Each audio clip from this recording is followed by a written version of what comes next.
going to reconvene the joint boards at this point in time, and through Chairman Prerogative, going to rearrange the agenda slightly. I will note that we are going to continue the customer recognition item, as our well-loved customer was not able to be here today.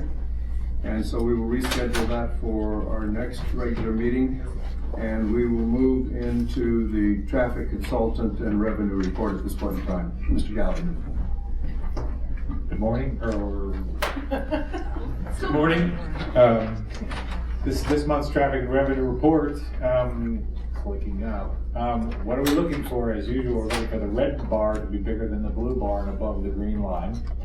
And this month, both for Foothill and for Foothill and for San Joaquin, that is the case. It's very healthy, nice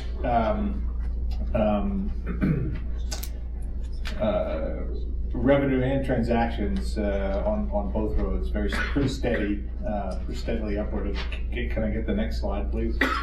So for Foothill, the year-over-year transactions, you see the slope of this line is sort of going up. The variations in this chart, effectively calendarization variations and such that that we see from year to year. Foothill's revenue, very nice, above the green line, above expectation. So I think we all should be pretty pleased about that. San Joaquin, same story. Here, very good performance both in transactions. The next slide gives you that same chart. The slope of this line is, a little bit steeper, which is nice. It's steep in the good direction, and year over year is about 10% above last year. And the revenue, of course, is following along for San Joaquin is well above expectation and budget, and well above last year. So all of those things are pretty good news. Next is, if you've been walking around the building, you've seen this dashboard chart. Mine's all marked up, and I've excerpted a couple of things from it, because we're tracking our account signups as we run up to conversion to cashless operation here. And you can see 2,100 express accounts, 11,000 individual actions on one-time toll, 4,200 fast track accounts, and we're pretty happy with those things, and we should be happy with them sort of on the face of things. What's good about this is that what's not here is the February information. In February, the account signups are accelerating beyond what you see here, and that's exactly what we want. On the other hand, the acceleration has got to pick up in the months ahead. We also know that from our experiences talking with properties that have made a conversion to AET, a lot of the cash people sort of wait till right at the end. So we want to see a nice acceleration in the rate of sign up. We're getting that. We want to see this accelerate even faster. Here's a chart that shows you the blue bar is fast track, of course, and the express accounts, and then on top of that are the one-time toll events, and all that's very good. People find one-time toll is very attractive. We like it. It gets the toll paid with a minimum of intervention on our part, although there's some intervention in the call room.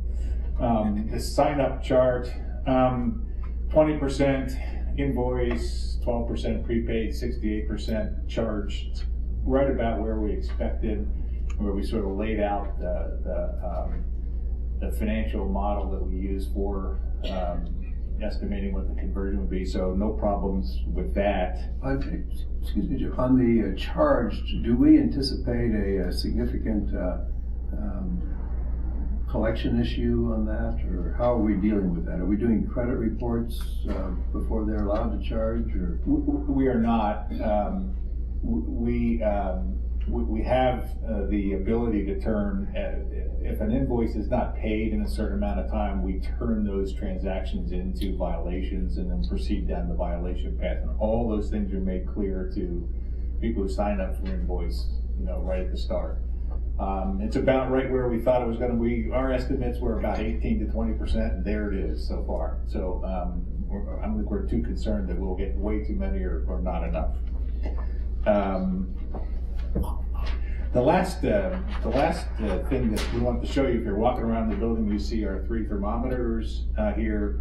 The center thermometer is the revenue that we're generating as joint agencies, pretty much right on target for where we expected. And the ones on each side are one-time toll events and express accounts, and they're sort of, we'll be tracking these as they go up. Right now, the bars on here are just measurement bars. We should be getting, we think we should be getting about 140,000 signups, you know, by the time we get to conversion time.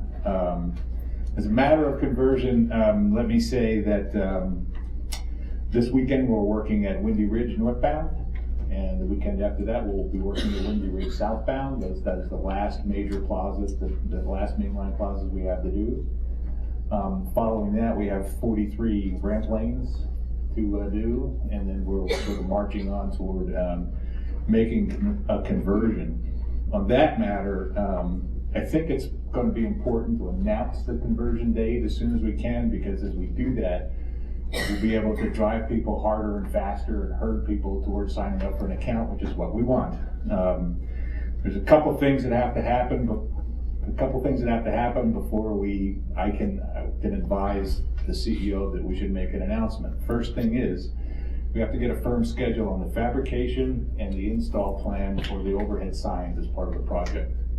That's in process right now. We should have an answer on that pretty quickly. The other thing that needs to happen is we need to get these truck open load toll lanes, at least one of them in the ground, so we're sure about our methods and procedures on that. That's going to happen the week of March 3rd to the 7th. The other thing I want to do is make sure we can get these ramp lanes in as planned. In the middle of March, we will be doing one ramp lane per day. We have 43 to do. So we got to go pretty quick. So that means our methods, our procedures, and everything's got to be lined up exactly the way we want. So as much as everybody wants to announce the date for the firm date for cash conversion, I think we have probably 2-3 more weeks to make sure that all the precedent events are actually lined up, so that we make one announcement and we hold that date. So early May is still in train to do that. I think we can make that without too much trouble. You know, what makes you cry makes you laugh. It hasn't rained except for 2 days on the weekends this winter, and we've been able to be pretty successful in getting the big work done on the mainline plaza. So 2 more to go. It's not raining this weekend, we know that. We don't know about next weekend, but so pretty soon we're going to be making an announcement, I think, on the firm date for all electronic tolling conversion. There's a couple things we have to make sure we have down. All that said, I think that's the traffic and revenue report plus. Thank you. Any questions of Jim? Mr. Chair, Mr. Chair, Jim, just an observation. I was on the southbound 405 the other day. Big electronic billboard. We had an ad on there. I don't know if it's Caltrans or how we interact, but it still said fast track or cash. And if we're getting so close to losing the cash option, we might want to change that message. Yeah, there's a couple. You probably saw the one that belongs to the toll roads. We do put fast track or cash. That's still true. We also have a series of messages that go up about signing up for an express account, you know, how to do those things, and we actually rotate that message around to keep it fresh. But we'll look at the time to properly break down the or cash. Yeah. Thank you. Jim, one question before you leave. Would you give us a 1-minute summary of the difference between one-time toll versus express account for folks out there? I'll do my best. First of all, an express account is you sign up for it, you provide information, you provide a method of payment, and that resides as an account in the customer service system. You put your one or several license plates that are connected with that express account, and that's all you have to do. Everything happens automatically after that. So if you have an express account, you're driving down there up the San Joaquin Hills Road, go through the plaza. You don't have to, there's a photo taken of the license plate and it's processed against your account. And there's no need for any intervention by you if you hold that account. Alternative, the alternate is a one-time toll. So you do the same thing, you drive on the San Joaquin, you go through Catalina View, picture is taken, and it's held for 48 hours. And you have to reach us by web, by application, by phone call, and say, this is my license plate and I owe you so much money, here's my payment method. And for each time you drive, you have to do that within 48 hours, or we start to process that transaction as a violation. So the difference is, one-time toll, you have to pay for it every single time you use it. If you have an express account, you set it up once and you're good to go. And the one-time toll folks get notified that you're a one-time toller. If you want to do this more painlessly next time, express account is the way to go. Well, when someone who wants to pay a one-time toll goes on the web or the application, there's a set of sales promotions to get you to convert. Put $10 in your account if you convert right now. Pay your toll. We'll set up an account. We'll put $10 in it for you to convert on the spot. So yeah, we want to get people off of it. Well, if people want to pay a one-time toll every day of their life, that's fine. But that seems to me it's a lot more simple to get yourself an account. It works the same way, I agree, but there's no intervention. If you forget to do something, you're going to get a violation in the mail. And the one-time toll has to be initiated by the driver, right? Not by the agency. Yes, sir, that's correct. Yes, okay. Melody first and then that question. Thank you. One day last week, I can't recall which day it was, one of the toll booths, one of the overhead electronic systems was down on the San Joaquin. And my question to you is, when that happens, and it was like a good 12, 15 hours perhaps, and I felt like when I was on it, it was like somebody sent an immediate message to everybody, hey, it's a free ride on the toll road today on the 73. When the system is down and the monitor is out, can we still recover revenue tolls through the plate system? Let's say something happens, the whole. Not quite following Okay. you. The toll plaza, the overhead that picks up the system on the fast tracks was down on the Yeah, 73, and the trucks were over there trying to fix the electronic equipment on the overhead toll plaza. Yeah. My question is, when that occurs, are we able to continue to pull tolls in using a plate identification system absent the actual transponder? Well, there's a couple things I think happen here. If you saw that most recently, like last weekend or the weekend before, we were taking down all the old equipment and putting up all the new equipment. During that time, all the traffic is directed through the cash plaza, and tolls are collected via transponder or cash right then. So there was no loss of toll. So there's no free rides? Okay. In that instance, there was no loss of toll, no free ride. Yeah. So we were actually doing all the new equipment installation that helps facilitate all electronic tolling.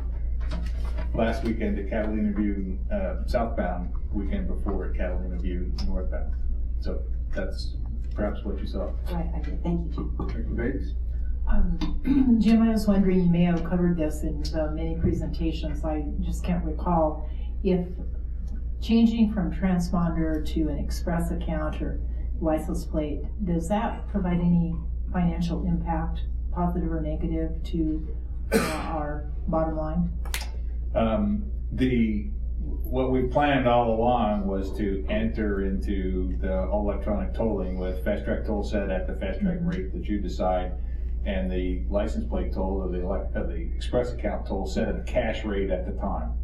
So an express account, the method is license plate. It is the cash toll. Typically, on average, it's about 30% more than the fast track account. So that person is paying more. That person does pay more, yes. But you don't have the cash that we have in our accounts as a transponder. Well, there are, if we remember inside the express account array, There's an express account that you can prepay, and actually 12% of the people signing up are doing that. It's very nice. Those are the individuals who don't like transponders. Great. But that's charged at the higher rate. And then the charge is, there's no prepayment, so your card is charged each day for the tolls for that day. So essentially, you can drive all up and down all day, make 3, 4, 5 different transactions. At the end of the day, in the middle of the night, we send there's electronic transaction to the credit card that's on file for your account, and you do pay the higher rate. Okay, got it. Thank you. Thank you. We'll move on to all electronic tolling tourism outreach. Staff report, please.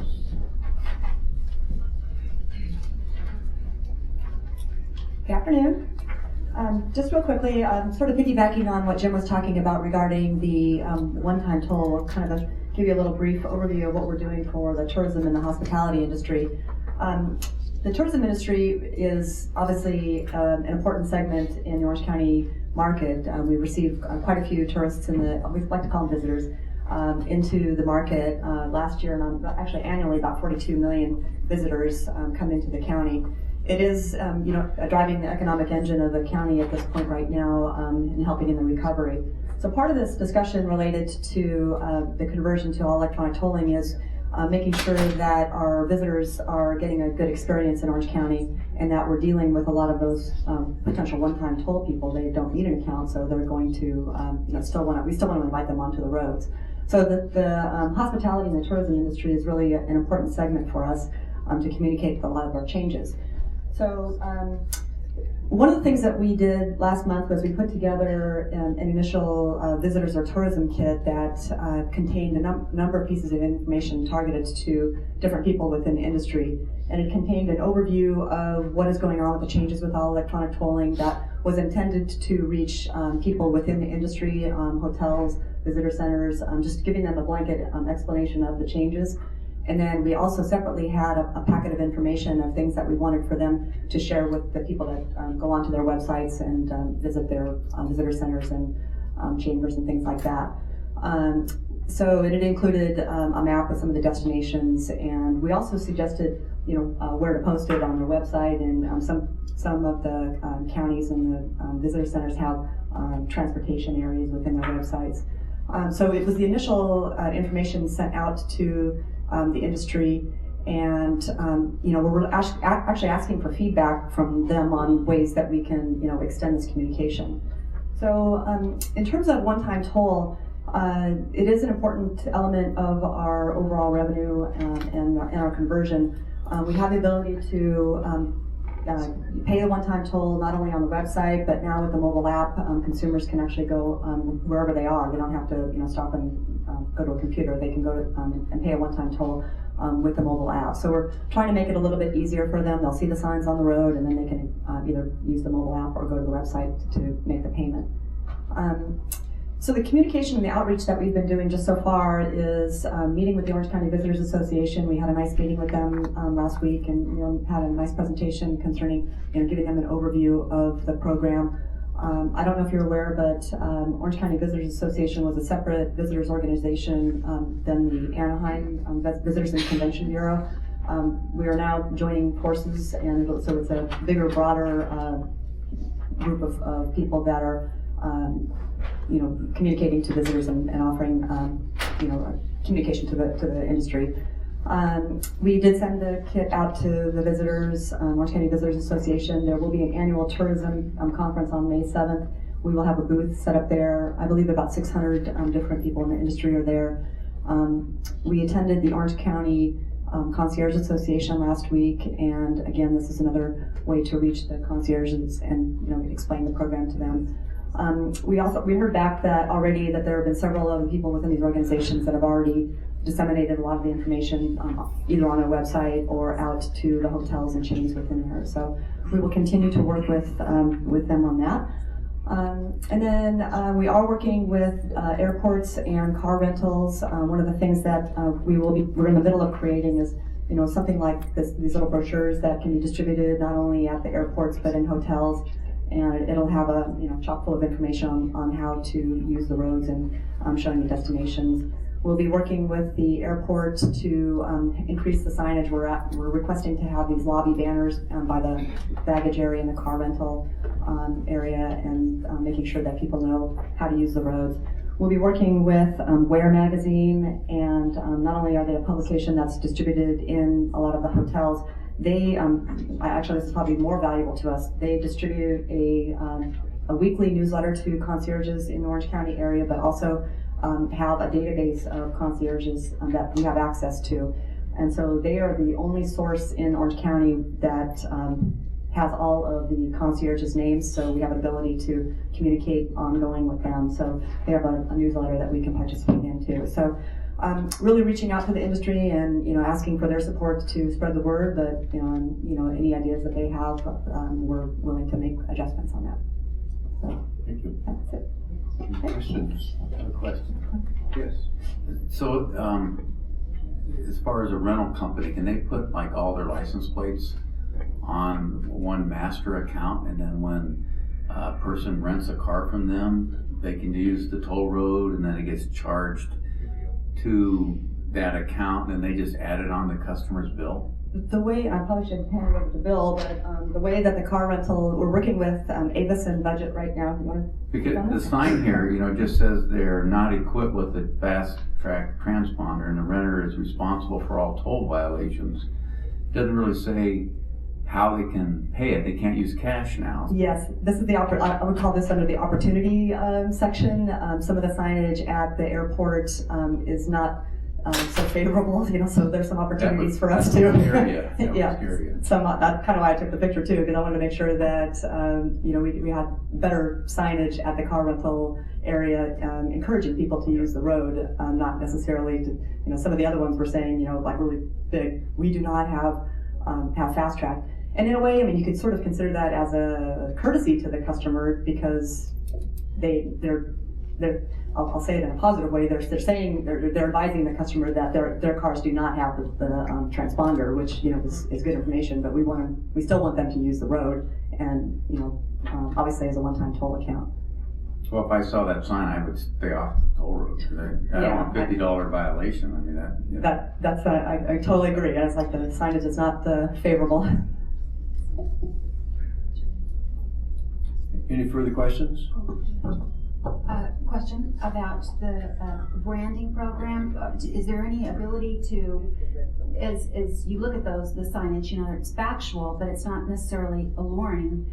Are we able to use anything that we're doing for marketing for the residents of Orange County? For instance, drive like a native or something like that, where you show the lane lady again, and you try to make a connection that it's positive. Right. You could be one of us, or something like that is more positive than that looks like a. These are signs that don't do it signs. Exactly. These are the signs that they put up, themselves, like Budget and all the other, companies. It's not something that we produced, so that's why I'm saying it's an opportunity. Let us create the signs for you, so that we're helping them out by having a more positive message. Better marketing, sir. Right. So we're gonna work on it. Okay. Thank you, Lisa.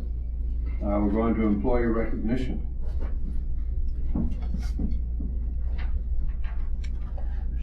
Lisa Tice. I think last time I cried under this, I won't cry this time, although I love this employee. I was not feeling well that day and I got overwhelmed, but today I have the honor of recognizing Jeff Bott as a long-term TCA employee. He began working at the agencies in 1995 while he was going to college, and he was promoted into the public affairs department in 2003 as a public affairs representative, and he's been promoted to senior public affairs representative since then.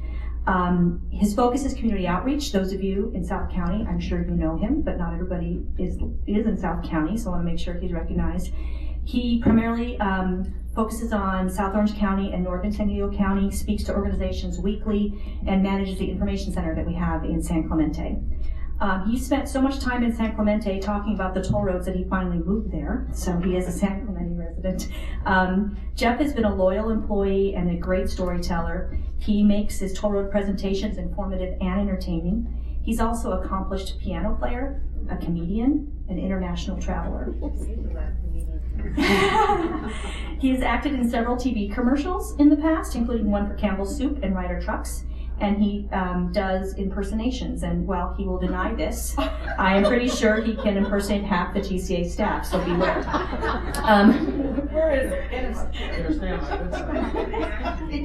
His passion, besides talking about the toll roads to anyone who will listen, is travel.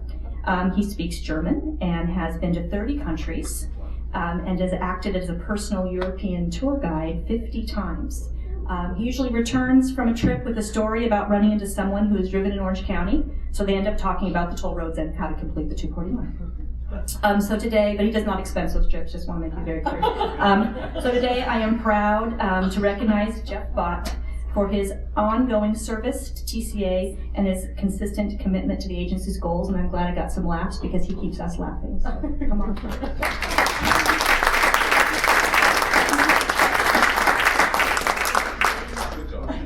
It was very nice. Thank you very much, Is it Lisa. appropriate for us to make a comment before he speaks? Sure.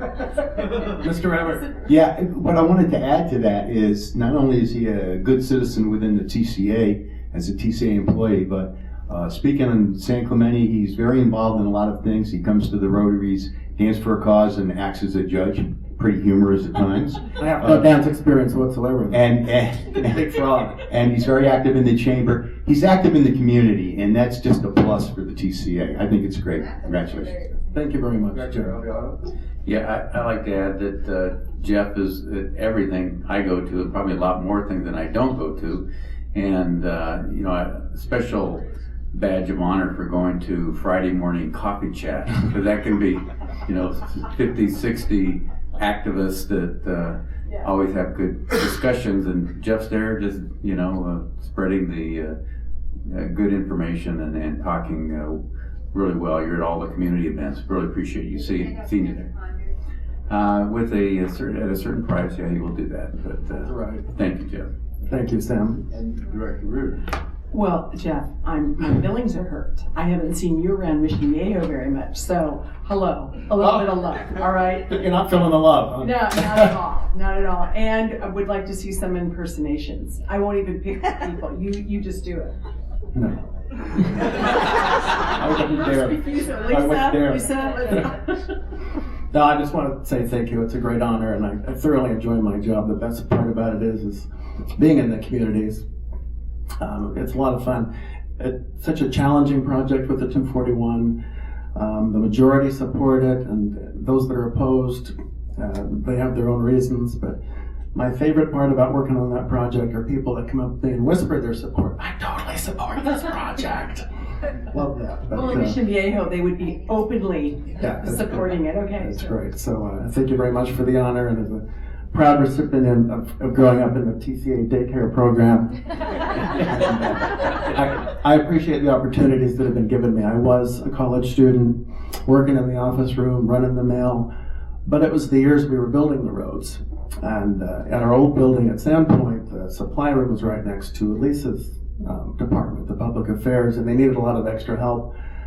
So I started helping out with the groundbreakings and all the mailings and all that was involved in opening the 73. So I actually changed my major to communications, and then I graduated, and Lisa said, come on down, and I thought, oh, she's probably going to wish me well.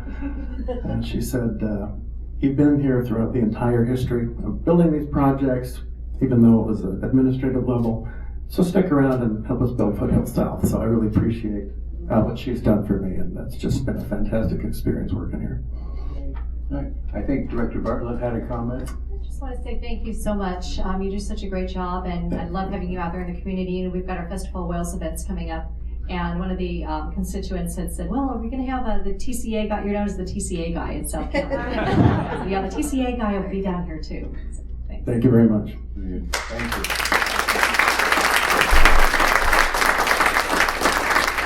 Mr. Chair, I'm new, so I missed the daycare reference. Was that a special executive assistant to the board? That's what we're lacking right now. All right, with that, we will go to the discussion on procurement manual policies. I believe there's a brief staff report for that. Good afternoon. I'm Eileen Harrigan, Manager of Contracts for both agencies here. And I have a report for you on the procurement manual. If I am going too long, just speed me up. A little bit of history here. The procurement authorities are intended to ensure efficient and effective conduct of business with the appropriate controls and oversight. A little bit of history. Our joint powers agreements provides the power to enter into and make contracts. The administrative code outlines those rules for procurement, and what we call our CAPS manual, our Contracts and Procurement Services Manual, has evolved from the admin code and was first adopted as an independent document by the boards in 1991. The legal basis behind these, the TCA enabling legislation, the Joint Powers Act, of course, the Joint Powers Agreements, and the Administrative Code. We do are subject to a little bit of the City of Irvine Charter, and on the Contracts and Procurement Manual takes all of these into consideration. The history of the establishment, it was established in 1991 with the delegation to the CEO for contracts of $25,000 or less per agency without any further board action. In 95 and 2000, there were minor modifications added for delegation of authority regarding indemnification of certain contracts, third parties under certain contracts, and to allow for emergency authorizations in 2000. And that was primarily once we got the road up and running and we had this building in order for the CEO to react to emergency situations. In 2004, there was an update that established the routine business expense authority that authorizes contracts of $100,000 per agency per year, and quarterly reports are provided to the board for any of those contracts that are of $25,000 or greater.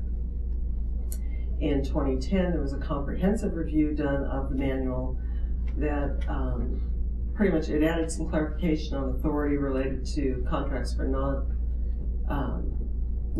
not for purchase of goods and services, other revenue type contracts and fast track license agreements, things like that the CEO is authorized to enter into. But there was no change in the delegated limits. That major review looked at the procurement policy, business model, delegation of authority, and procurement procedures. And that's what I'd like to go through a little bit here as to what we've done.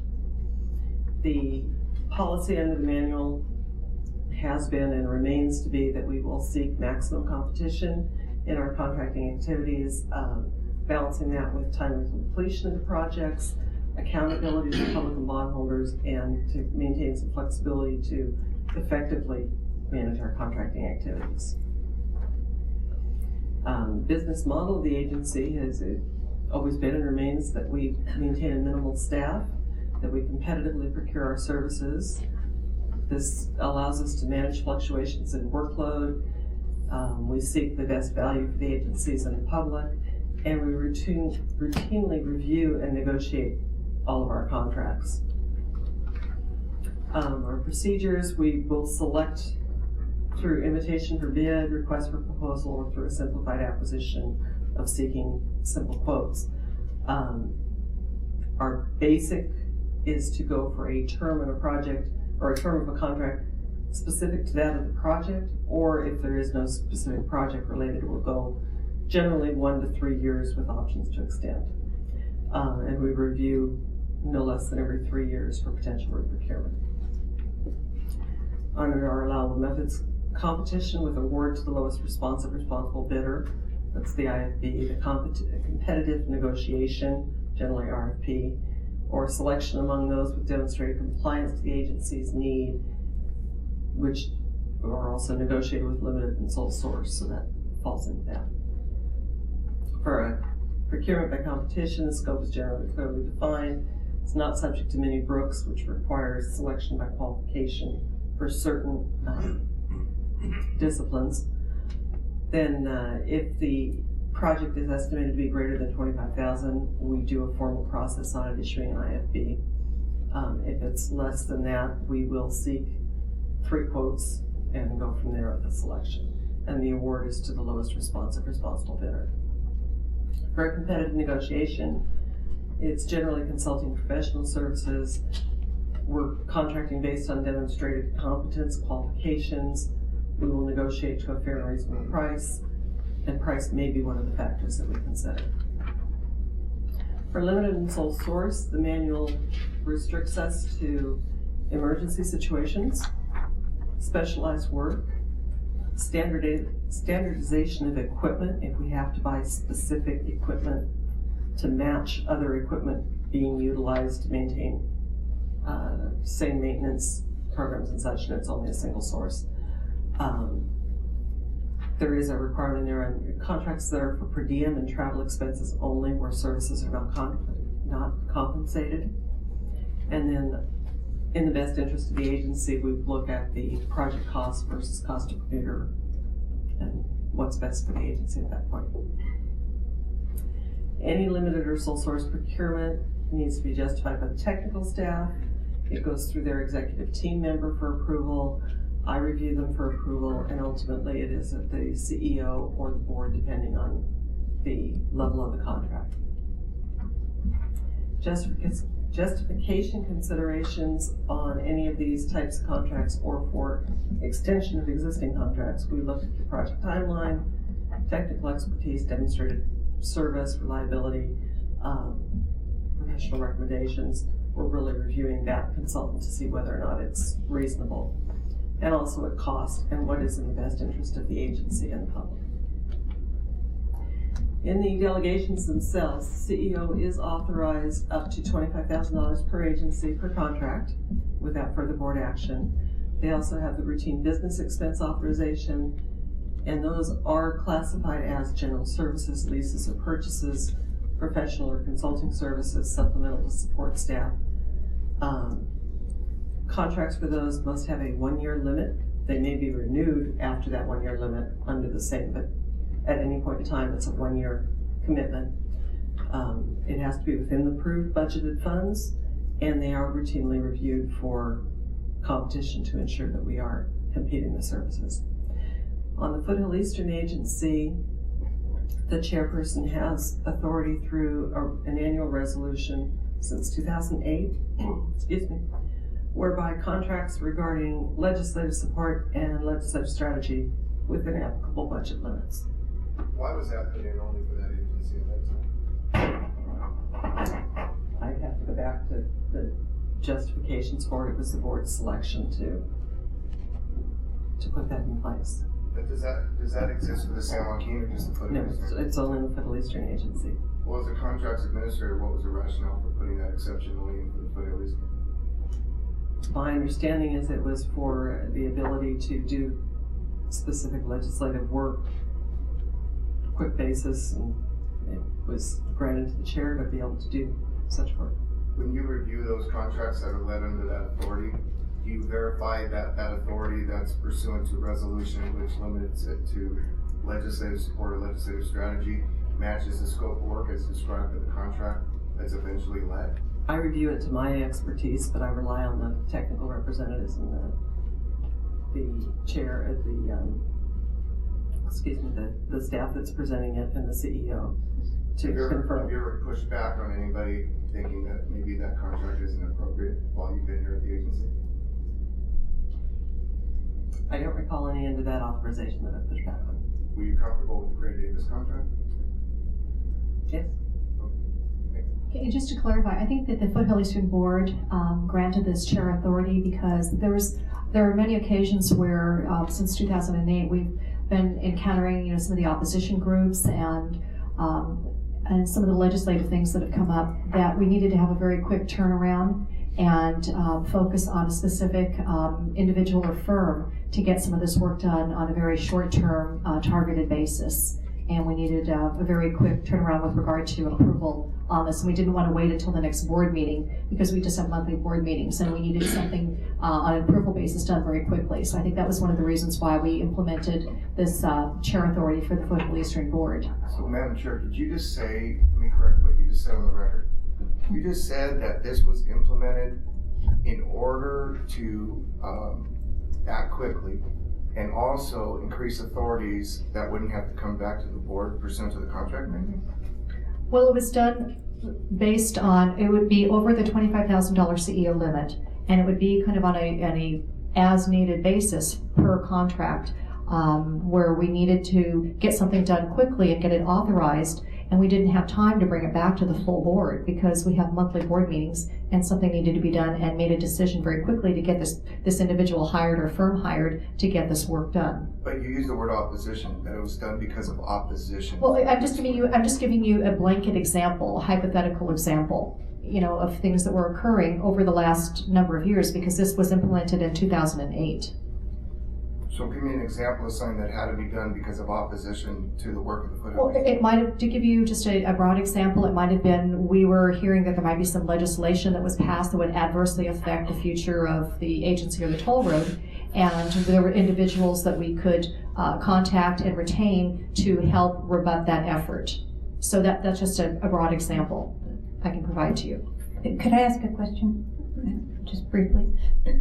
I'm a little, I know we're having this discussion, and I think it's important because in our city we hire a lobbyist, or someone that works in the state or works for the federal government, and if special issues come up, we just contact that lobbyist that we've hired, and they take over. We're not just allowing new contracts being awarded all the time. I guess because I'm fairly new this year, I don't understand the premise myself, that if you have one firm that you trust and you voted to bring on to represent the agency, and in fact something comes up and we hear about legislation, that should be coming through their job description all the time to us, and then they would go and defend that position.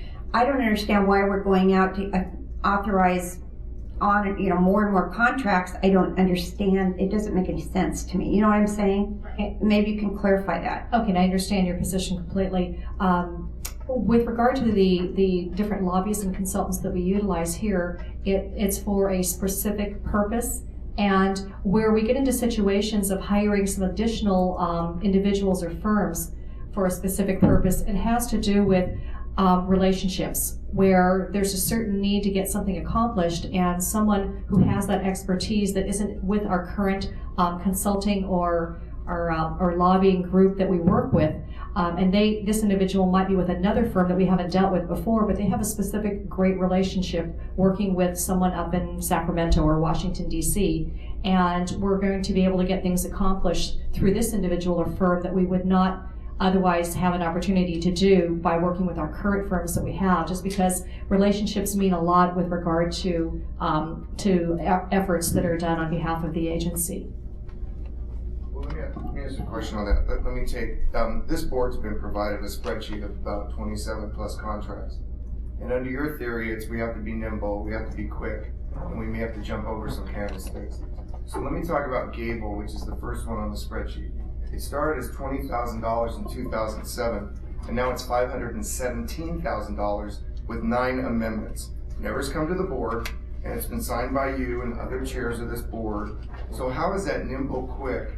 And how does something go from $20,000 for PR, for media relations, to $517,000 when it's only to be used for nimble, quick, reactionary? This looks like this has been in existence for a number of years. I've never, ever seen, as an elected official in this county for a decade and a half, something going from $20,000 to $517,000 without further board approval. Okay, and How does that happen? and some of these contracts may have received and probably vetted and approved through the various ad hocs, whether it be the legislative ad hoc or mobility ad hoc or strategic financial.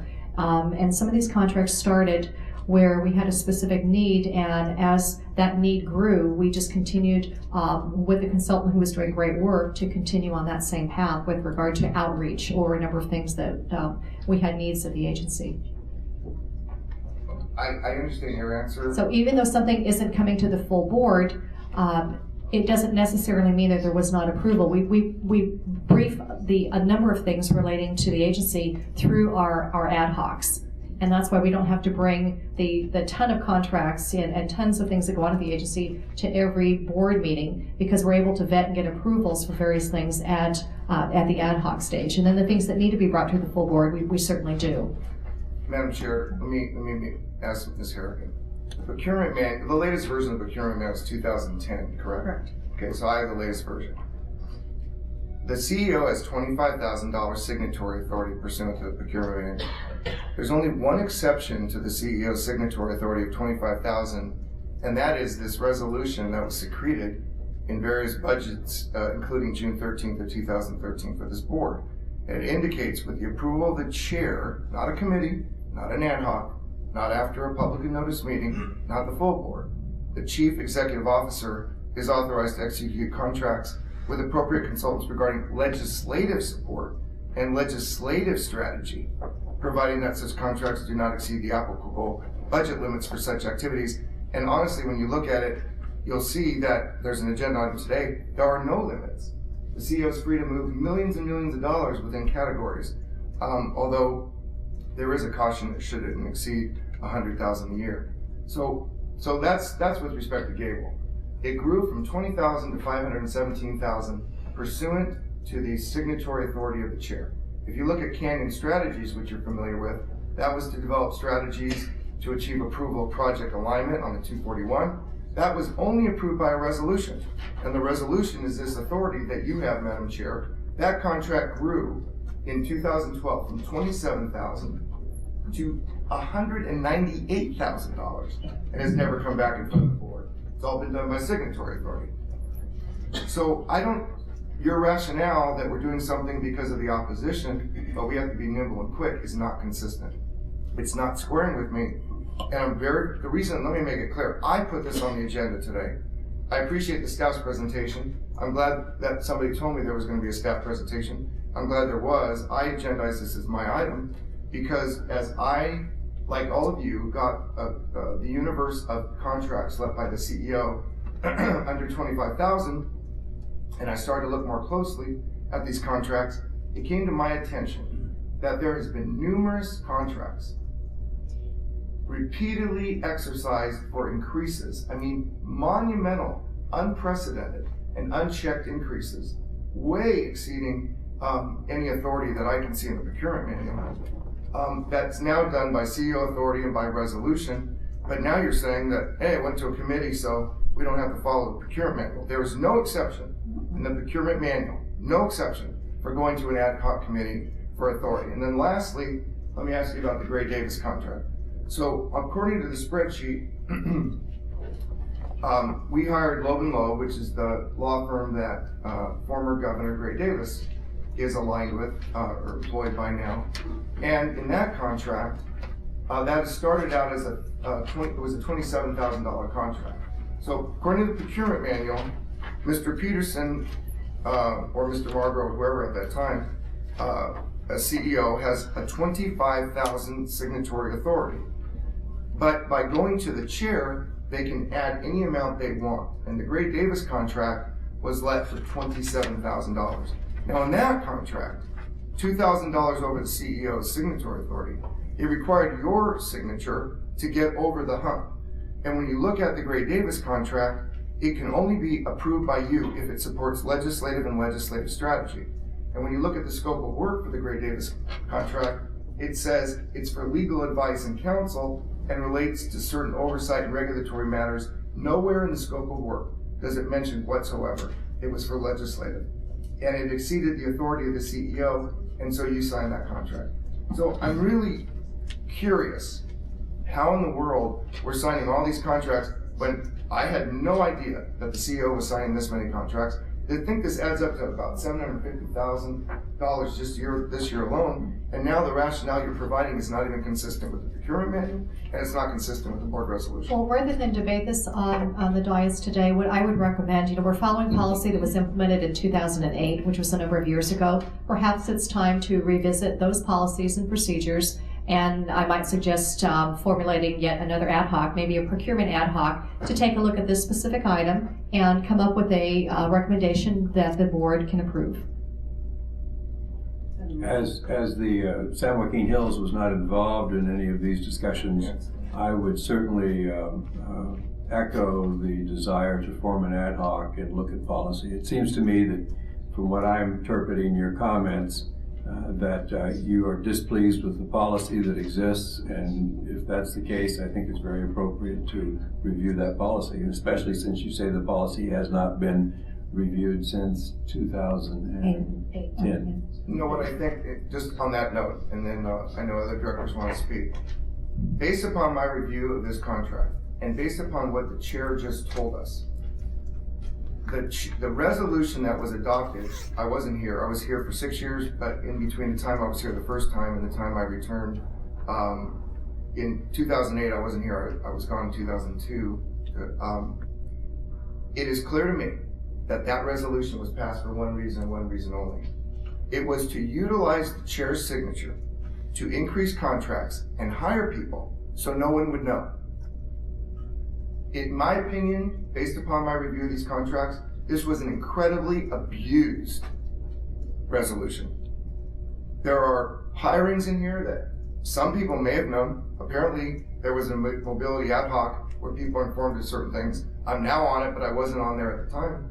And there's clearly, in my review, I can tell you when we were provided the summary sheet, a lot of us were completely taken aback by the breadth of the contracts that have been let by this agency, the individual or entities that are contracting with our agency, and the scope of work for which they were contracted. And so, for example, the last example is that I have today is the contract with Canyon Strategies. You signed on July 2nd of 2012, Madam Chair, an extension of that contract that had expired. And so it just by form, a contract that's been expired cannot be bootstrapped and then by your authority, and it was increased by $54,000, which exceeds the authority of the CEO. So, you know, it just is incredibly frustrating to me to be a member of this board and not know what contracts are being let.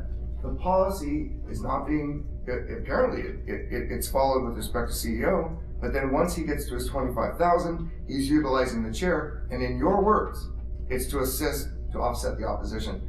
I think that every agency that's a governmental agency must be beyond reproach, must have complete transparency, and every director has a right to know what's going on in the agency, on the boards on which they sit. Madam Chair? Yes, Director Shea. Yes, I just wanted to follow up. I just feel like some of these policies really have us on a slippery slope. And this whole discussion about the ability to quickly hire some firm because they know someone and this person, they know each other and they can make things work for us.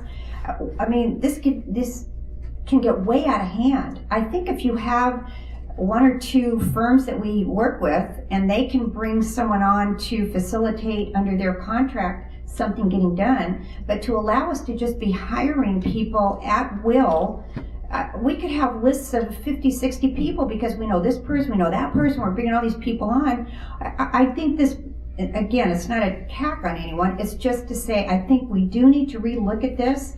I think this process really is not good, and it sets us up to be looking like we're just hand-picking people because, I don't know, it just doesn't look good to me, and I really do think we need to make some changes here, so.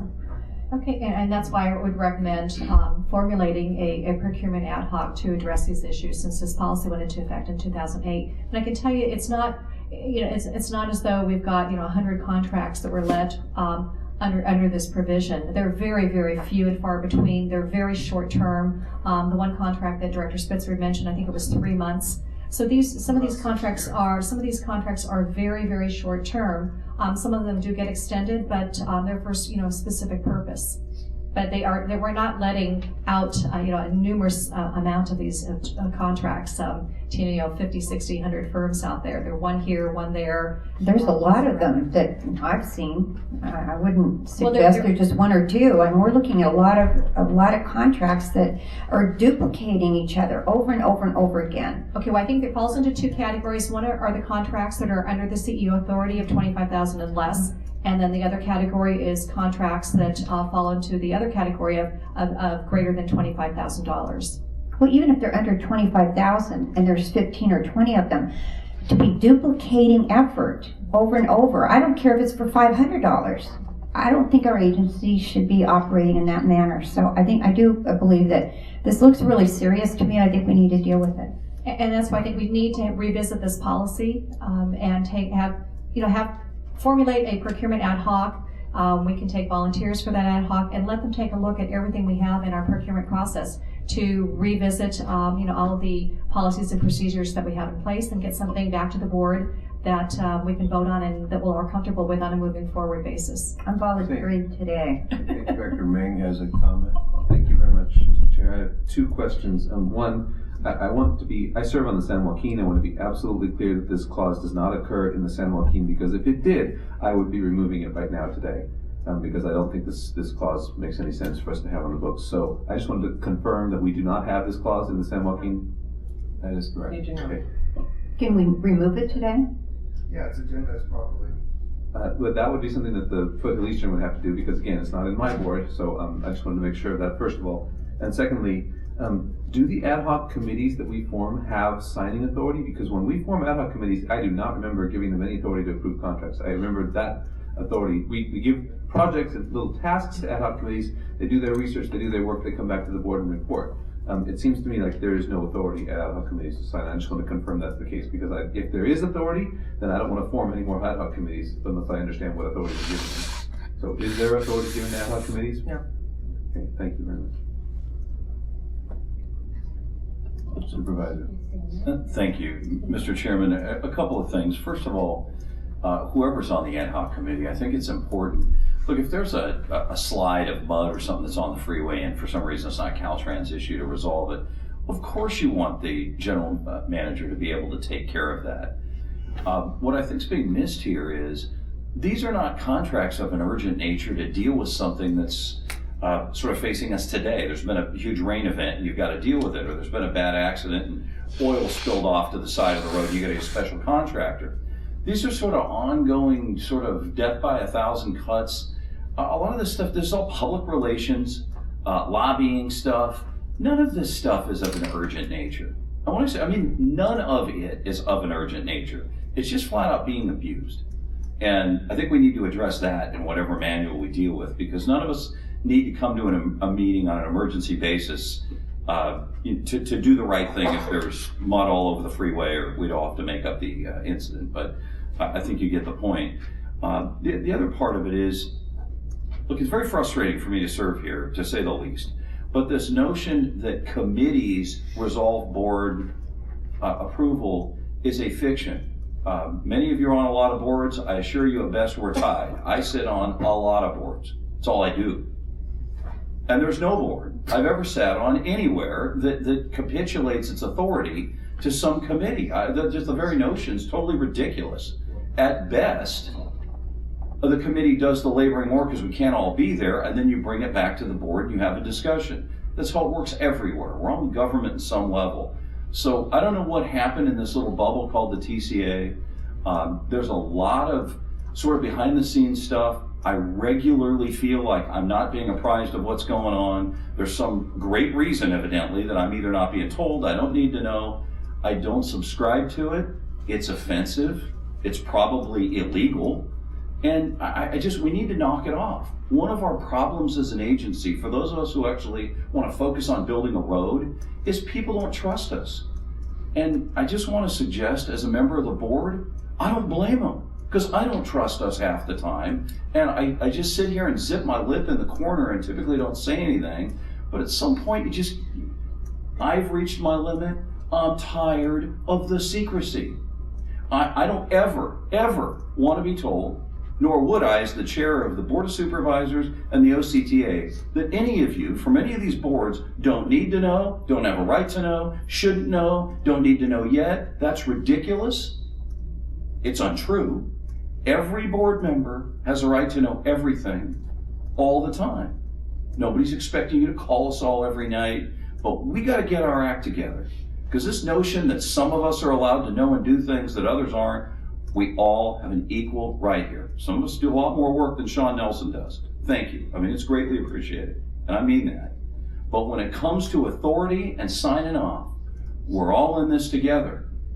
And that's kind of awkward when stuff's going on that I don't know about, because frankly, I don't want to go down for something I didn't know about. I'll take my lumps for what I did. I'm used to it.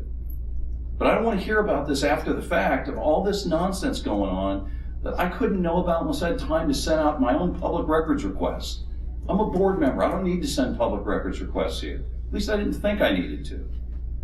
But a lot of this stuff going on couldn't be less urgent.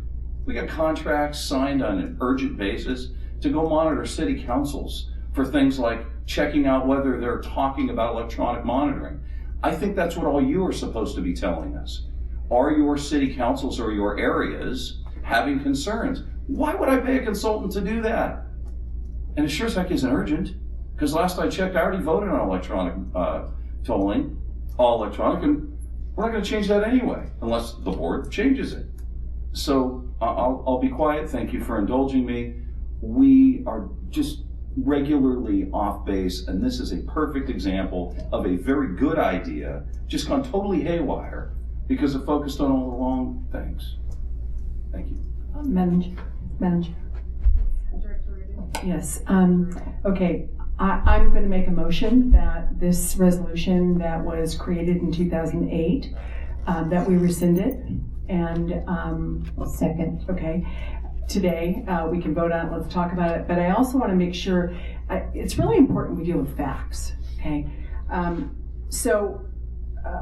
Director Spitzer brought up this Gable contract and the increase from, it started in 2007, the last, and it expired in July of 2013.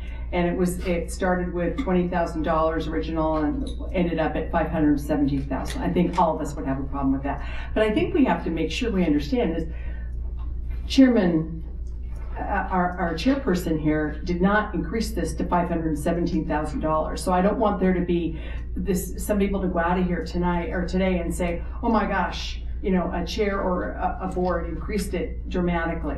I agree with Director Nelson that when I'm on an ad hoc, I fully expect, and I think all of us expect, that what we talk about in ad hoc does come to the board. So I think that there are some definite issues, there are some significant issues with the whole procurement thing. I want to thank Director Spitzer for bringing it up. I want us to be careful though about how far into this. So my motion is, and I got a second, to rescind this this authority given just to the Foothill Eastern Chair regarding contracts for legislative support and legislative strategy within the applicable budget limit. So I'd like to, is there, whatever.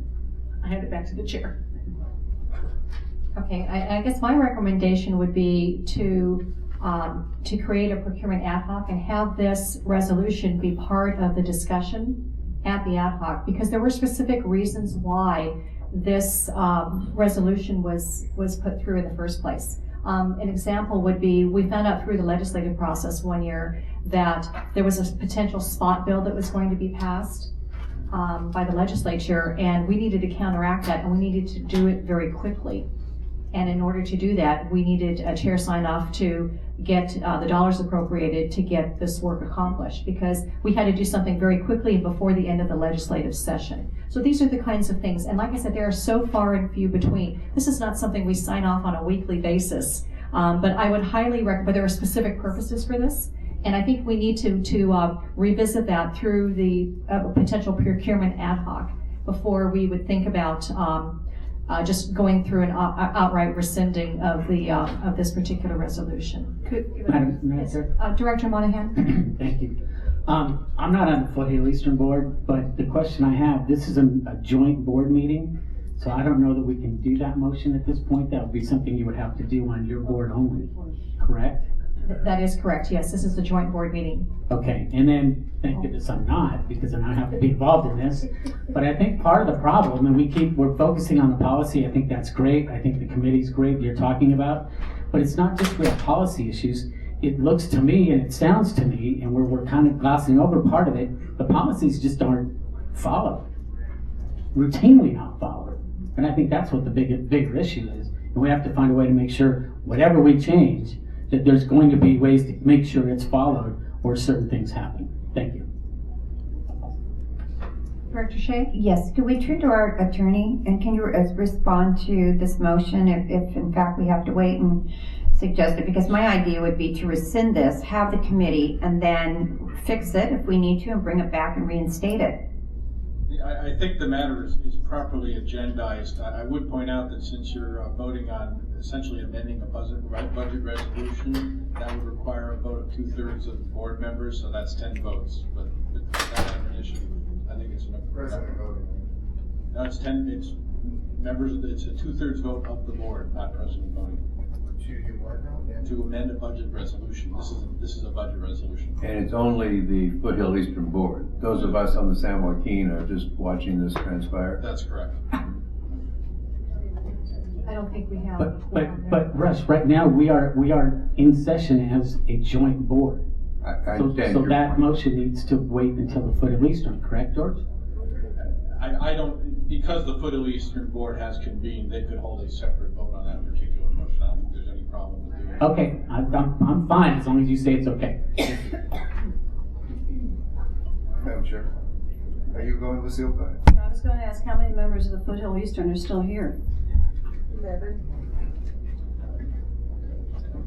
You'd have to have a unanimous vote. I would suggest doing this another time. Well, no, you can call for the vote. If the motion's second, then let the chips fall where they are, and then you'll be on the record voting against it. But it's a properly lodged motion. We have a sufficient number. Let's take a vote. Aye. Let's do a roll call vote, I think. Let's do a roll call vote of the Foothill Eastern Board of Directors. Chairwoman Bartlett. Right, I will agree. Baines is absent. Alavato. Aye. Baker. Aye. Beal. I apologize. Could you just reconfirm what I voted on? What we're doing right now, there is a motion and a second on the table regarding the Foothill Eastern Chair Authority. There's a resolution that was passed in 2008 for the chair to be able to sign off on contracts above $25,000, and we want to rescind that at the present time. Potentially create a procurement ad hoc to revisit a number of That's the items. motion. This is included in that. I vote yes. Okay. Crane. Yes. Martinez is gone. No. Nelson. Yes. Puckett. Yes. Reardon. Yes. Young. Aye. Shea. Yes. Spitzer. Yes. Passes unanimously. Madam Chair. Okay. Yes, Director Spitzer. Okay, so Director Reardon brought up the media relations, the Gable, the first one I talked about, the Gable, and the comment was the chair hasn't completely approved all of it. That contract was actually winding down, but through your signature, I think you did a $42,000 increase, and then it was being wound down. And I think in last year you signed another contract amendment. You signed one on July 9th of 2012, and you signed another one on November 1st, 2013. But I want to make a comment now about what happens when you rush decisions. The comment was made, we have to be able to make quick decisions, because if we don't, we're behind the 8 ball. And the example you made, Madam Chair, was there was a potential gut and amend on a particular issue, so we had to go out and reinforce the cavalry. I just want to comment what happens when you go out and reinforce the cavalry. There's a contract on here of a firm that we hired to reinforce the cavalry. And at that time, the individual that was a point person, one of the key people in Sacramento to do that, was under FPPC, the Fair Political Practices Commission investigation. In fact, count 7 of the complaint charged him with failing to register as a lobbyist in the state of California. The contract was entered into, and I spoke to the CEO about it, he's free to comment on the record. He indicated to me that he knew that that lobbyist was under investigation at the time that he hired him back in 2013. In fact, the date of the contract was August 15th. It lasted until October 15th. And the date of the guilty plea to the Fair Political Practices Commission was September 13th of 2013. And he wasn't allowed to register as a lobbyist until that was negotiated. If you go online, you'll see that his registration as a lobbyist did not occur until on or about September 18th of 2013. When I asked the CEO if he knew that the lobbyist had entered a guilty plea or an admission of guilt to the Fair Political Practices Commission, while he was working for the agency, the CEO told me he did know that he did, because there was quite a bit of publicity about it. So the fact that we had a person working for this agency between August 15th of 2013 and October 15th of 2013 this did not involve you, Madam Chair. This was a sole source $25,000 contract with an individual who is known to be under investigation by the Fair Political Practices Commission, pled guilty or admitted liability during the time he was a contractor, and that was known to the agency and not disclosed to the directors. I got a problem with that. So the fact that things are going on that we don't know, people are being hired who have issues with regulatory agencies, puts this agency in harm's way. So to imply any way whatsoever that committees can handle this or chair can do this or whatever, to me, is beyond a slippery slope. We're not on a slippery slope, we have gone down a slippery slope. And I think to clarify that particular contract, from what I can recall, the individual who had the FPPC violation was just sitting in a room, not participating in the discussion. But because he was sitting in a room and there was lobbying efforts going on, and this was 3 years ago, that the FPPC in their investigation thought the person should have been registered. But the person was not actively engaged in the conversation, from what I've been told, was just sitting in the room on the other side. But How do you know that? that's what someone had told me when they investigated the reason why this issue came up, and with regard to the FPPC ruling. So let me ask you a question. Knowing that, and knowing our CEO knew that, or knew something of it, but knew he was being charged, do you think that was something the board should have known before we as an agency, and we're the directors, and we have a fiduciary responsibility? You think we might want to know that when Sacramento, having spent 6 years there, is full of a plethora of registered lobbyists that can actually lobby the state legislature? I mean, don't you think that should be in our purview, as opposed to finding out after the fact that somebody was not registered, pled guilty to that, and then we hired them, and even though we knew that, we still were not informed? I mean, don't you think as a courtesy, we should have been told that? Mr. Chairman, I've had several discussions with Supervisor Spitzer about this, so let me just set the record straight from my point of view on what happened here. First of all, we did not hire the individual, we hired the firm. I was made aware at the time we were in negotiations with this firm of this situation. I fully investigated it, found out what the incident was 3 years earlier, what the circumstances were, what steps they've taken to correct going forward, and also checked with other clients of the firm to see whether they had taken other actions as a result of this. I came to the conclusion that the firm's effectiveness was not modified, was not hurt by this action which would occur in a few weeks. So I went ahead and signed the contract with the firm. Now, this individual is a member of that firm. It's the largest, to my knowledge, I think it's the largest firm in Sacramento. They do a variety of strategic advising and lobbying activities. We've used them in the past, back in the days with the Coastal Commission, and their performance has been excellent. So that's why I did it. Supervisor Spitzer, and I told him this directly, if I had to do it all over again, I would have communicated more to the board on that. I apologize for that. But in terms of the decision to hire this firm and the work they've done for us, I stand by that. And none of the other clients of this firm, and it has the major clients in this state, their clients represent are the major firms and agencies of the state. None of them have dropped the firm as a result of this particular infraction. Mr. Peterson, in the contract, does it outline who the principals are that will be reporting to the TCA? I'm sorry? Does it say in the contract who is responsible at California Strategies for the work to the TCA? Is there any name delineated in the contract? No. Okay. And so how did I find out that Jason Kinney was working with you for the scope of work? How did I get that knowledge? I told you. Right. And then did you tell me in your office when you told me, did you tell me you had any problems whatsoever? Did you tell me at the time you told me it was Jason Kinney, and I told you I don't even know who that is? Did you tell me he had been under investigation by the FPPC or admitted guilt to the charges against him by the FPPC? Did you tell me that? The first time we met, no, I did not. Right, and then did I go home and do research and call you and confront you? Why you didn't tell me that information? Can we get back on topic? Oh no, but the CEO is implied. I think we're grandstanding at this No point one's in time. grandstanding. CEO implied that somehow it's a big. Do we have a vote of the board whether anybody is grandstanding here today? Yeah, right. Maybe we Only get back this on board. information came out because I brought it to your attention, Mr. Chairman. Otherwise, you wouldn't even know.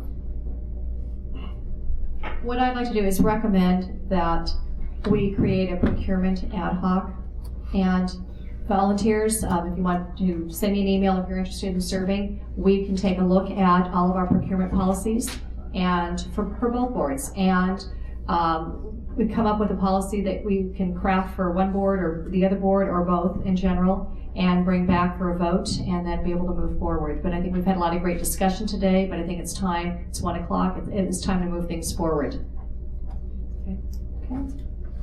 Call. We have a motion. I'll second. Yeah, I was gonna say I'd second that motion. Do we have to vote on this independently, Mr. Attorney? I think it's probably best that you do. All right. Okay, why don't we start with the Foothill Eastern Board. All in favor of creating the procurement ad hoc?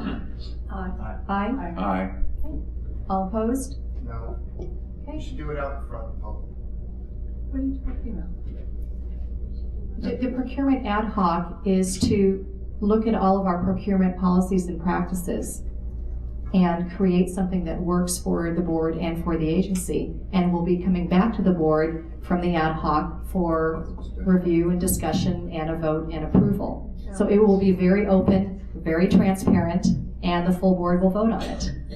The only reason I object is you made a comment on the record that a lot of business goes on in ad hoc, and decisions are made in ad hoc, and then the rest of us throw up our hands and say, well, wow. And you even relied on that for the authority of all these additional contract amendments. You said, well, went to the ad hoc committee. So I don't have any faith that I will know everything, because I don't want to be on the ad hoc committee.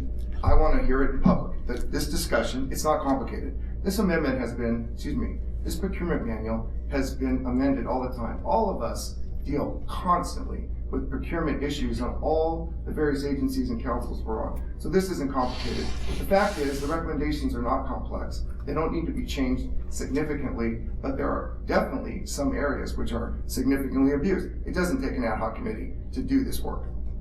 So I'm a no. The reason I recommended the ad hoc is that we can have members of the board take a look at all of our procurement practices, policies, and procedures and create something that we feel will work for the board and bring it back to the board for discussion and a vote. So it will be a very open and transparent process. I believe a motion was made. I'm have not a on the motion? board, but I believe a motion was made, and I believe the vote was taken. Yes, and we have a majority voting yes. So that passes. Accept a parallel motion on the San Joaquin board. I'll move. In a second? Second.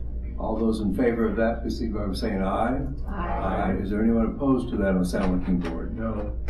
There are 2 noes to be recorded, 3 noes to be recorded. Let's take a raise of hand vote. All those on San Joaquin that are in support of that, please raise your hand. Someone count. 1, 2, 3, 4, 5, 6, 7. And all those that are opposed, please raise your hand. 1, 2, 3. Passed 7-3. Thank you. Could I make a comment about based on the vote and based on what Director Spitzer said? I just want to make it clear that I trust that my colleagues have all agreed that any ad hoc that we're on, our expectation is that that information comes back to the board. I do think there is some value in ad hocs. A lot of this procurement stuff, I for one want to go into the trip and reimbursement expense thing. I don't think anybody wants to sit through that sitting here, but I think that anybody that wants to do that should be on the ad hoc, and we can spend hours of people's times doing that. But I want to be careful that we don't cast aspersions on each other, that we are that we're trying to hide anything. I'm not trying to hide anything. So I want to make sure that we understand that when that statement's made. All right, I believe that concludes our... Mr. Chair, can I add something to that? Yes. I just want to make sure with the ad hoc committee that the staff is heavily involved and brings recommendations, because they're the ones that are affected the most. They know it inside and out. Instead of just having the ad hoc committee take this and start beating it up, I think they need to be heavily involved. They can make very good recommendations. It'll be a very collaborative effort between the designated board members and TCA staff. So that will yield the best result. We'll take volunteers. Please send emails to, let's have our chief of staff be the collector on this. If you're interested in serving on this ad hoc committee, please send an email to our chief of staff, and he will coordinate with the chairs. All right, I think that concludes the business of the joint boards. We are now going to reconvene the San Joaquin Hills, and it is time for public comments. At this time, members of the public may address the Board of Directors regarding any item within the subject matter jurisdiction of the Board of Directors, but no action may be taken for off-agenda items unless authorized by law. Comments shall be limited to 3 minutes per person and 20 minutes for all comments unless the chairman, subject to the approval of the board, sets different time limits. Madam Clerk, are there any requests for public comment? There are none. We'll move to the consent calendar, which are items 1 through 4. All matters listed in the consent calendar are considered routine and will be enacted by one vote. There will be no discussion of these items unless board members request specific items be removed from the consent calendar for separate action.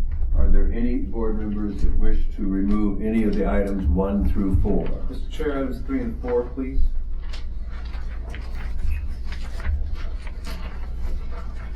Move for the balance. Second. It has been moved for items 1 and 2 to be approved on the consent calendar. All those signify by saying aye, please. Aye. Those opposed? Those motions are carried. We are now at number 3. Director May. Thank you, Mr. Chair. One brief question. I see in our portfolio that we have municipal bond investments in Ohio State, New York Urban Development, New York State, in the millions of dollars. Who decides which municipal bonds we invest in, and how do we evaluate whether any of these agencies have credit risk issues? I know a lot of municipalities currently have credit risk issues they may not have had in the past. I'd like to know who makes those decisions and how often we reevaluate them. I think the wrong item was called. Are you asking for the investment report? Yes. Item 2? Item 2, which has been approved. Sorry. Item 2. You want to ask your question of staff then later on? I'd like to hear an answer if I got it. No, we have somebody All right. who's responding.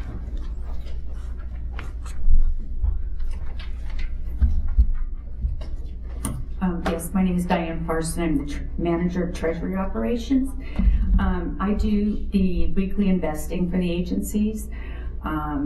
I rely on several different people to inform me about available municipal bond issues, certain commercial paper and notes that are available. I then get on my Bloomberg system, check the ratings, review it with my boss, who is the director of finance, and we decide on what to go ahead with. Okay. So we make the decisions in-house? Oh, yes. Yeah, and do you have registered investment advisors who we look to for advice as well, or we make all decisions in-house? We make all decisions in-house right now. Okay, and how often do we review the credit analysis on the municipals? I do that every month. Every month, okay. Okay, that answers my question.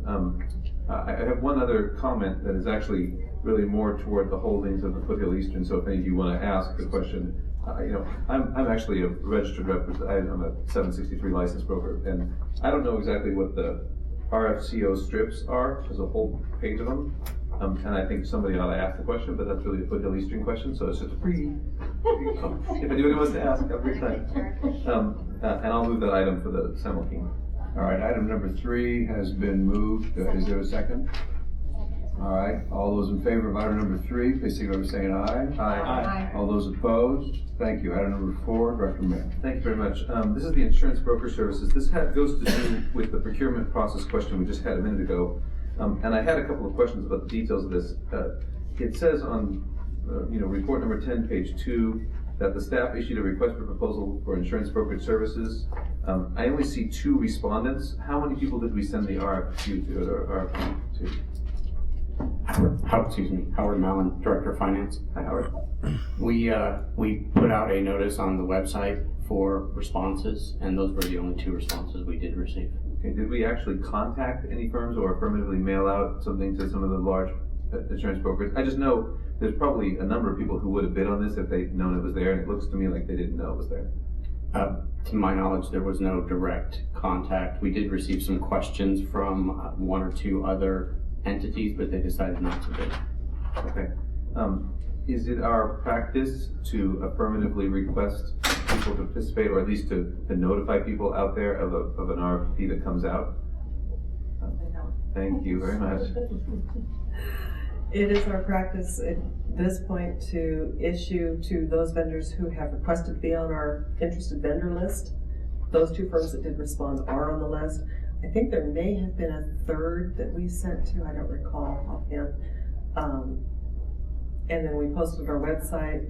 I'm hoping someday to get to an electronic proposal system. I asked because the proposal we just saw a minute ago said that we looked for 3 people to get quotes from, I think was our policy, and I didn't see a third mentioned anywhere in here. And it seems to me like we want to have a third. We try. Okay. We don't always succeed at that. Okay, very good. In the actual analysis, by the way, thank you very much for the procurement summary report. These are more detailed than they used to be, and I appreciate that. That's actually very helpful. I noticed that there was a concession made after, if you look at the asterisk below the table here, a concession made after the contract was awarded. And then I looked down at the weight in the evaluation criteria given to the pricing, and it's a 9-point spread on pricing. When the original contract price, the difference would have been $930 versus $915. It didn't seem like that was that. Is the evaluation based on the after adjusted price or the before adjusted price? The before adjusted price. Okay, so that was a significant enough difference to make that much point value difference. I understand the spread, and I'm not necessarily questioning the selection, but whenever we select the same person we've used before, you always want to make sure that you've actually given a real good process to the selection process to know that you're actually getting bids in and potentially lowering your costs. Now I see that we negotiated that price lower, which is good. It makes them considerably lower. I just wanted to make sure I understood the process. And the process when we're looking at price on an RFP is not only just lowest price, it is reasonableness to that price also. That is considered by each of the people. So we considered $915,000 less reasonable than $930,000? I think in the individuals who did the evaluation had to look at the reasonableness of the price and what in the proposal the firms anticipated they'd be able to provide at that price. Okay. Given that there's a considerable spread in the price, and I'm not going to object to this contract, but I do think, as a matter of course, we should change that policy about requesting people to participate, especially if we only have 2 participants and we usually like to have 3. I think we should at least have 3 in this process every time we go through. And I do know that people probably don't sit out there in their spare time combing the websites of every agency they can think of who might have a contract to bid. So I don't think that's a reasonable way to go find people. There are definitely big players in the industry who would probably like to participate if we sent the RFP to them and said, here, would you like to join in?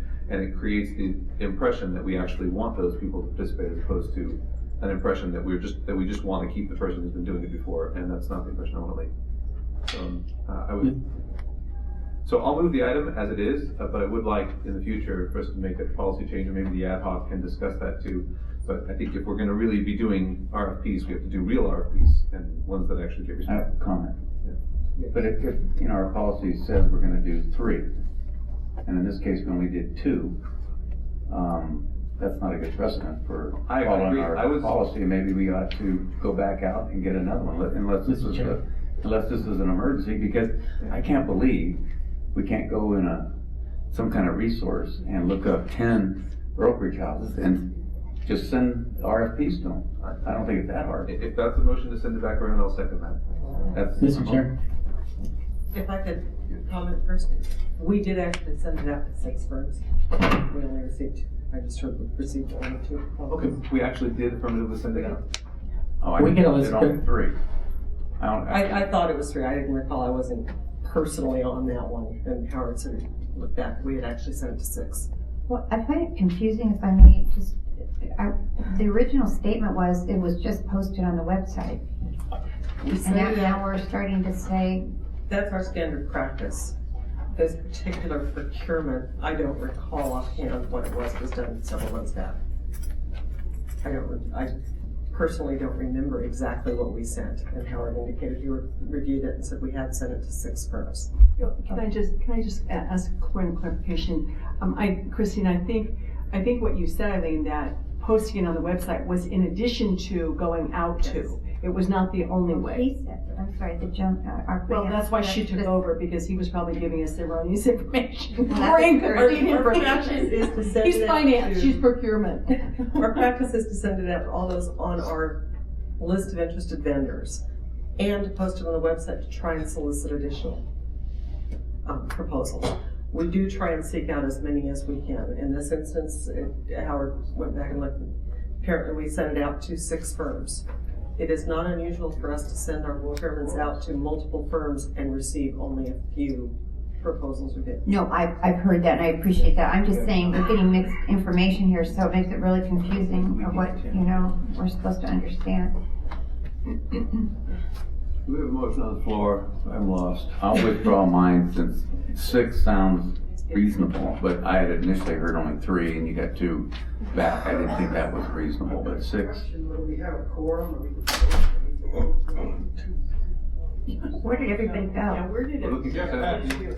Jeff Patton. On San Joaquin? San Joaquin, do we have 10? 1, 2, 3, 4, 5, 6, 7, 8, 9, and over here. That's because Melody's in the corner. There's people in the back. Yeah, okay. Really? I don't know who's that. It's never put those. We have 10 bodies at the We table. have 10. All right. Someone make a motion. I move the recommended action. Second. Somebody second it? Second. All right, all in favor, please say aye. Aye. Anyone opposed? Thank you. Board business, Chief Executive Officer. Do you have a Chief Executive Officer report? No. All right, thank you. I do not have a report. Do any other directors have a report? We have board business, right? That's what we're just now doing. Okay, good. I'm just making sure that the budget, we find this question. Okay, good. All right. We stand adjourned. Wait, no, I'm sorry. Don't we have board business item number 5 to review? Board business, Chief Executive Officer report, I have a director's report. Oh, never mind. All right, thank you very much. I see, that's not my board. Got it. Carry on.